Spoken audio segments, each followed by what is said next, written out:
Parrott, guest host today for Art and Design. I feel incredibly honored and privileged to be interviewing my guest today. Her name is Patricia Lay-Doresy, and I cannot wait to talk to her and for you all to see her.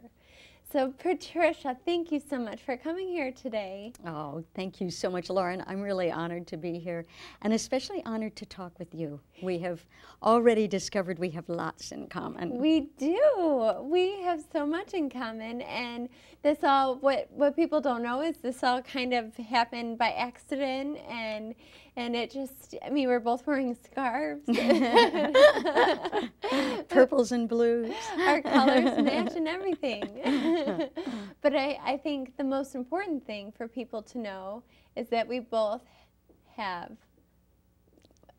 no, you say it, you say it. Well, I was telling Lauren that when I was newly diagnosed with primary progressive MS, which is chronic progressive MS, in 1988, I was at an anti-racist workshop in downtown Detroit, and present was an older nun who was a very strong African-American woman, and she was at that time quite debilitated and had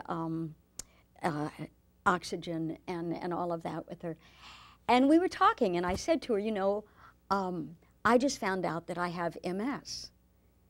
And I will never forget her look on her face. She looked at me and she said, "Don't you ever say that you have MS. Don't you ever give it that power." She said, "You can say you were diagnosed with MS, but don't you ever say you've had it." So for 20-some years now, I have never said I have MS. And you totally changed my thought process. You know, I was thinking about it and I said, oh my gosh, I have to, you know, I would like to do that myself. I was diagnosed with MS, but no, I don't have it. I just happen to be diagnosed with it. Right. So, and you're living with the symptoms of it, you know, the manifestation of it, but it doesn't have me, and it doesn't have you either. no. That, oh, it's like I have goosebumps. So, Patricia, I would love to talk to you about photography. And can you please explain exactly what you've been doing? Well, I mean, I'm 71 years old. It's a long story, but I can cut it short.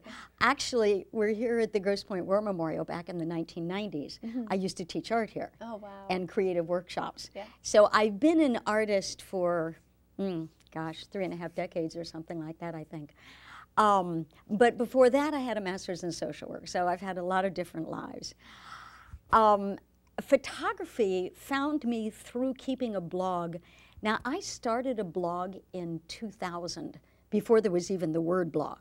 Okay. You know, I had a website, and I called it an online journal. But I was obsessive about it, and I would keep it daily for 6 years, every day. And I bought a little point-and-shoot camera to have photographs. At that time, I was living part of the year in San Francisco and part of the year with my husband here in Michigan. I did that for like 6 winters. And so it was kind of, the images were interesting, you know, in relation to both lives. Well, as time went on, I've always written, we used words a lot, but I got really tired of words. And I just didn't want to write about my days anymore. But I really wanted to take photographs. And so in July of 2006, I talked to some of the photographers that I had gotten to know at festivals downtown. And 2 of them independently recommended the same camera to me, a Canon Rebel. And so I went out and bought it. Of course, I knew nothing about the fundamentals of photography. I didn't know aperture from a hole in the ground or any of it. So the Macomb County Community College had a 5-session fundamentals of photography that I took over at Assumption Church. And oh man, I was hooked. And I've been obsessed ever since. I eat, sleep, breathe. Sometimes I'm up all night. I just can't stop doing it. So this particular project, if you hold up the book. Yes, I will. Yeah, this particular project is called falling into place. And the reason, the falling part of it, I was diagnosed with MS because of falls. I was having unexplained falls. Yes, me too. Okay. Me too, same thing. Okay, and I ignored them for a while, and finally friends said, you're falling a lot. Don't you want to find out why? So I went to my internal medicine guy. He sent me to a neurologist, and very quickly, actually, the neurologist said, I'm giving you a 75% chance that this diagnosis is primary progressive MS. The next year he had changed it to 100%, but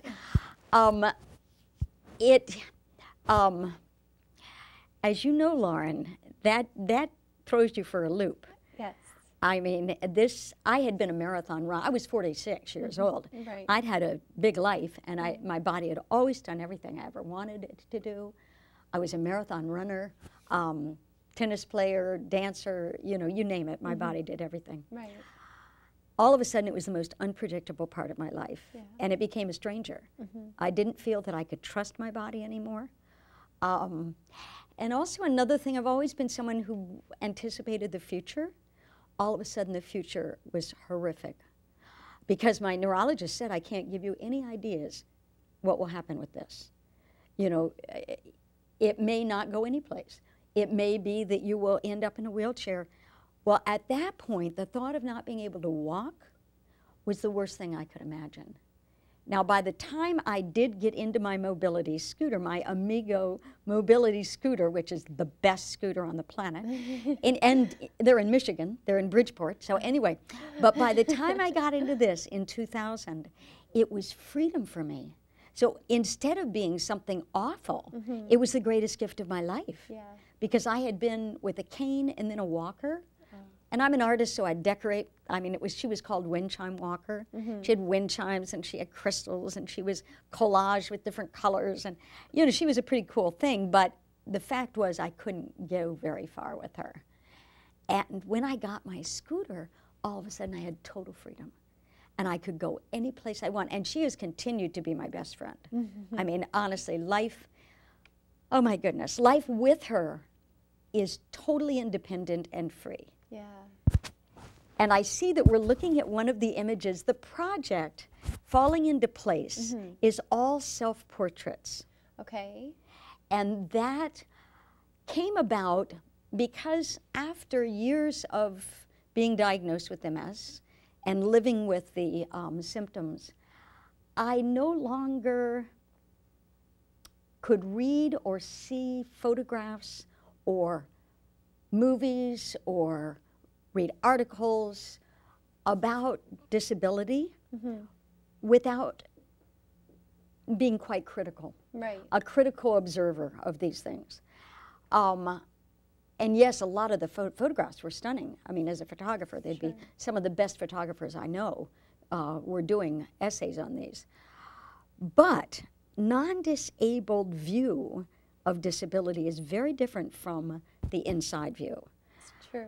And what I found was very often we were being portrayed as inspiring, heroic, brave. Well, you know what? I'm sorry. I am none of the above. I am living my life with what I've been given. Yes. That's the whole point. Or, okay, that was one end of it. The other end of it, of the continuum that they were offering, was that we are to be pitied, that this is tragic, that our lives are lost. These are lost lives. Well, now I know that's not true, because I have a more full life now than I did before I was diagnosed. And it has not, I mean, yes, I've had to do things differently, but it hasn't stopped me. So I had in the back of my mind, I had to tell this story from the inside. Yeah. Someone had to tell it from the inside. Right. And as a photographer, I thought, okay, this is what I can do. I can tell it from the inside. But it wasn't time yet. And I sort of believed that the time would come that I would know. And this was June 2008. I was sitting on the toilet, to be perfectly honest, sitting on the toilet in my nightgown, okay? And there's a window in my bathroom, and there was a pool of sunlight in my lap that really looked cool. And my camera's generally with me. I usually have a basket and my camera's right there. And so I picked it up and I took a picture of that. And then I looked down and my bare foot on the floor beside my scooter had like a lattice-like shadow on it, probably from the curtains. It might have been from my basket. I don't know. But I thought it was interesting. So I took a few frames of that. But it was my next picture that made me realize that this was more than just a few pictures. This was something serious. And that was when I said to myself, I wonder what would happen if I took pictures inside the shower. Inside the shower? Yes. Oh my gosh. I know. Yes, that picture. Oh. And so I took off my nightgown, I turned on the water, and then I have a shower chair that I use, and that's pushed back in the tub. Got into that, and my camera, and took about 8 frames of that. And when I finished that, I knew, yes, this was a project. This was more than just a few random shots. Oh my God. And so I worked on it, worked on it really intensely for 1.5 years. I was also already doing a project on elders in Detroit at the Hannon Center for Senior Living, which is a fabulous place. So happily, I wasn't always just pointing the camera at myself. But it was very intense, and I had the good fortune to be already part of an online community of photographers who had gathered around this Magnum photographer, which is like the ultimate artist cooperative in the world, David Allen Harvey. And David would look at our work online. And so I posted the first 12 photographs of this, and they were just basically showering, getting dressed, you know. I called it my morning toilette, you know, and I put up a link to these 12 pictures. And I was getting unbelievable responses from the other photographers. Then David came back into town, had been out doing something, and he wrote a comment, and the comment said, okay, my dear, this is a book, and I'll mentor you on it. And he did. He mentored me on this book for 1 year. And, you know, really I have David to thank for it becoming a book, because I don't think I would have thought of that. Yeah.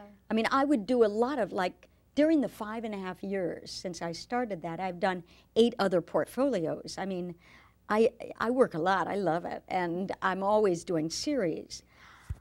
But I don't think I would have thought of a book had David not, and he just stayed real true to that he just always was talking about this book, and helped me with editing.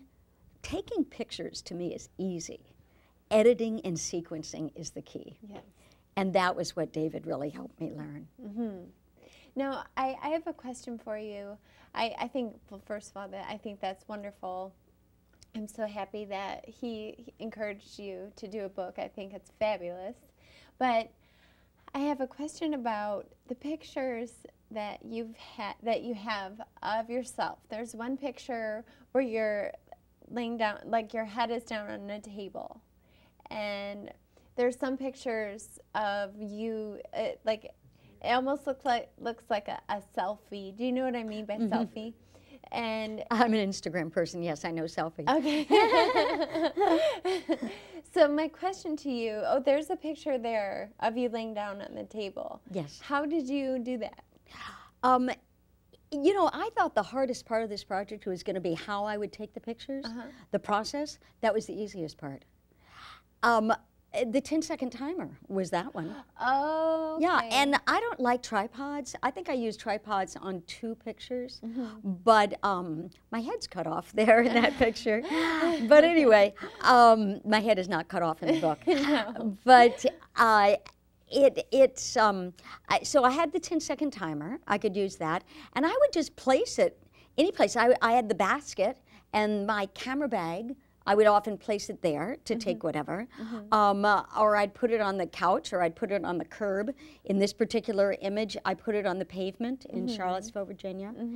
And, you know, just whatever, a chair, whatever was there, and the timer. However, there are some where I'm farther away, And those pictures, I used a remote control wireless shutter release. Okay. Okay. And so the taking of them, to be honest, probably the most challenging, well, there were several challenging parts. One challenging part was just coming up with new ideas. Because we go on automatic pilot so much. Yeah. But to become very conscious of my day-to-day life, because what I wanted to show was an inside view of a person with disability, the day-to-day life, just the details. Right. And to become conscious of those things was hard. Yeah, yeah. You know, we're on automatic pilot. Another thing that was hard was it was very emotional for me. I can absolutely imagine. Yeah. I give you so much credit. I honestly don't know if I could do this myself. Well, but you were telling me you have. Well, in a different way. Talk about that. Well, I mean, here we are sitting in the TV studio. I have worked in TV my whole life, and when I was diagnosed, fortunately for me, I'm still able to work in television. So making videos and posting, you know, working behind a camera, doing things like that is it's second nature to me. It's where I feel the most comfortable. But I don't know if I could. I don't think I have the essence that you do. Like there's so much emotion in your pictures. I just absolutely love it. I mean, I guess there are two different ways of. Well, tell me though a little bit about the video that you've just done, that you put up on YouTube. What do you mean? Well, you were saying that you would put up a video when you had a relapse. Oh. Because you have relapsing remitting MS, which is very different from chronic progressive. Yes. I mean, you get attacks of it. Right. And then it can lay you low. Yes. I'm 30 years old. When I was 23 years old, I had an exacerbation. I had a relapse. But it's the only one that I've ever had. Wow. I'm really active. I try my best to use my muscles to do everything I can to avoid that from happening. I try to keep stress out of my life. Yeah. And so I've only had one relapse. But I want to ask, how do you stay so positive? I know, people ask me that. You know, I think I was born this way. I do. I think, you know, maybe some of us are born with the glass half empty and half full. Mine was obviously half full. Yeah, I've always had a positive attitude. And now, when I was first diagnosed, I can't say I was feeling positive. Right. I wasn't. I was feeling scared. Me too. Really scared. And it really just took time. And I think for me, it took having it progress and finding that I still could have a very full life. Right. No matter what the MS did, that my life could still be, I mean, like for the book, my publisher is in Wales. Yes. And my book designer is in the UK. She's in Bristol, England. We did all of our work on Skype, on three-way Skype. Wow. I mean, we couldn't have done this without Skype. But then when it came time for the book to go to the printer, to go on press, I chose to go to Antwerp, Belgium, and meet Victoria Forrest, my fabulous book designer, there in Antwerp.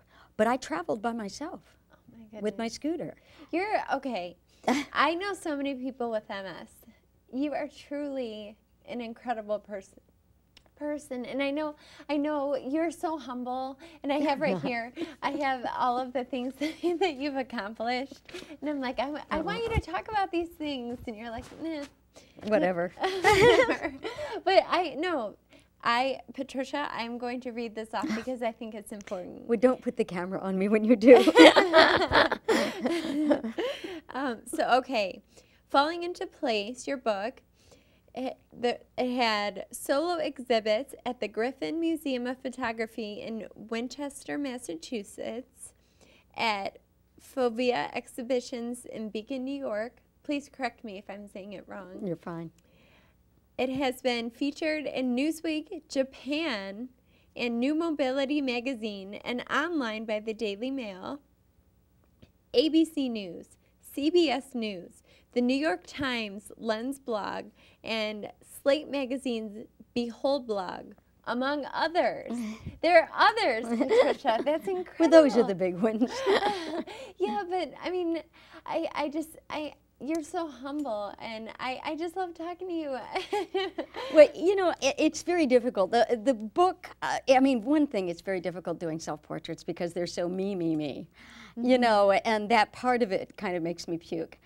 But, you know, the fact is I didn't know how else to do this story. Yeah. Otherwise, if I had done someone else's life, it wouldn't be an inside story. Right. And no one had heard or seen photographs or video. Now there is a movie out by a young man with MS. Really? Yes. And oh dear, De Silva, I believe, is his last name. Okay. And anyway, apparently it's fabulous. But when I was starting this, there was no one who was telling the inside of it. So I kind of had to do it that way. And my intention originally was to, you know, have non-disabled folks get a view of what it's like from the inside, and also to affirm disabled folks that, hey, you know, your life is valuable. Yes. And here it is, and it's you know, in a book or on TV or wherever it is. So that was my intention, was doing it for other people. Yes. As it evolved, I'll be honest, I don't think that anyone will be more transformed by it than I've been. Because what it did, doing it, the process, forced me to look at every detail of my life, whether I liked it or not, and see it for what it was, because I'm a photographer. Yeah. You know that. You have to be observant. You have to be as honest as you can, and just go straight forward at it. So then when I would see the pictures, I had to deal with the emotions of what I was seeing. Yes. I had done MS in a different way from, I think in a different way from, you've done it, because I gather you're very active with the MS Society and give talks and all of that. I chose not to do that. I chose even not to do meds. I chose kind of to just get on with my life as best I could. And can you tell me, can you explain a little bit more why that is?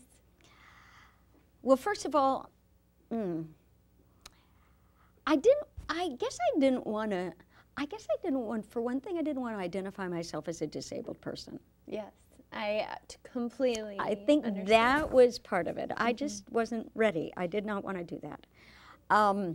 And then meds, I just don't like meds of any kind. I don't take any meds. Okay. So that was just sort of my thing. And I mean, my neurologist retired 22 years ago. I never replaced him. Really? I don't even have a doctor. Oh my goodness. So you know what I do? What I do, my philosophy is, I just stay healthy. Yeah. And so I swim, you know, generally a half mile 2 to 3 times a week. I work out. I've been working out with Matt LaCroix at the gym. Okay. He's my amazing personal trainer. Been working out almost, in March it'll be 10 years. Oh, wow. Twice a week. And I mean, when I took that picture that showed me is swimming, I had just swum a mile that day. Oh my gosh. So, you know, I keep myself, I changed my eating habits, so I eat really healthy, so I dropped like 25 or 30 pounds. You know, not because I wanted to lose the weight, I wanted to be healthy. Yeah. Stopped doing any alcohol, I don't do any caffeine, I'm a vegetarian. You know, I mean, just all of these things just to stay, and as you do, attempting as best I can to avoid stress. Yes, absolutely. So I just stay as healthy as I can, and knock wood, you know, I have, and although it has progressed, I don't think it's progressed perhaps as badly as it would have if I had just laid back and let it. Oh yeah, absolutely. I really don't think so. Oh my gosh. Oh my gosh. Yeah. I mean, I think that that's the worst thing you can do, and you know, is to feel sorry for yourself. You know, keeping a positive, and I feel the same way as you do in terms of being a glass half full kind of person. I say this a lot. I'm really positive. I'm always, you know, I'm a go-getter. I'm not going to let it get me down. And I love what you said about, you know, on the continuum. There, you know, it's kind of like one of two things. Yeah. You know, and I look at the things that I can't do anymore. Really, there are certain things I never could do, so I don't really care so much. But, you know, like some of the things that I can't do, it's actually a blessing that I can't do them. You know, like wearing high heels, for instance. Oh, yes. You won't have back problems or corns on your feet. I know. I'm telling you, really. Or, you know, silly things like that, laying out in the sun, you know, because I have fatigue, so getting overheated. You know, so I try to find the positives, and it sounds like that's exactly what you do, and I love that. Well, I admire you. I admire you and what you are doing with this. You were diagnosed when you were 18. I was 46. You know, it was at the beginning of your adult life. And I'm not sure that I would have been able to handle it like this when I was 18. I don't think so. Yeah, I think so. I do. I think, you want to know why? Because you're a very positive person. I think that if you got the diagnosis at that age, you would have taken it like I did. I think Thank you so. for that. I appreciate, I'm not so sure that's true, but I appreciate the affirmation. Yeah. I think so. I think you're just, I know you don't want me to say this, but you really are an inspiration. No, don't go there. But you are. And Patricia, the worst part of my job is that I have a time limit, and I could literally talk to you for hours. And maybe we will. We'll get together and do that ourselves. Yes. But I want to talk about your slide presentation and your book signing happening at the Woods Library. Well, I've been so fortunate. Diana Halbert at the Central Branch, the librarian, has supported this project since I first started taking the pictures. She's been in my back pocket in many ways, and has always said, when the book comes out, we'll have a book signing. And so when the book came out, actually my book launch was in New York in November, and so Diana set up a date for us. So Thursday, January 30th, at 7:30 at the Woods Branch. Everyone is invited. You don't have to live in Grosse Pointe or any such. They do ask that you contact the public library. You can find it on Google, the Grosse Pointe Public Library, and reserve a spot because seats are limited. But there's no cost or anything like that. You don't have to buy a book. But books will be available. I'll be there to sign. But the main thing is I'm going to be showing slides of the work. But I'm going to have it interactive. When I give talks, I really like it to be interactive. So I will give an introduction, and I will sort of explain some of the pictures or whatever. But mainly I'm going to be asking for questions and comments. I want a dialogue. And I love that about you. I swear, I'm like, oh, it was meant to be this way today. Well, thank you. I feel the same way. I'm so grateful. I am too. And I feel terrible because I really do. Kermit keeps giving me the wrap up. So I do have to finish this interview. It was such a pleasure to meet you. Oh, thank you so much, Lauren. And we'll get together. We'll get together and have a more involved talk because we have a lot in common. Absolutely. But you did a great interview. Thank you so much. Thank you very much. Wonderful. And I will be at your book signing. Good. Your slide presentation. Thank you. Okay, another wrap up. Okay, I'm sorry, I have to go. Bye. Thank you for coming, Patricia. Thank you, Lauren. And I'll see you at your book signing. Yes. Thank you so much. So if you'd like more information, please contact the Grosse Pointe Woods Library. And until next time, we'll see you here on Art and Design.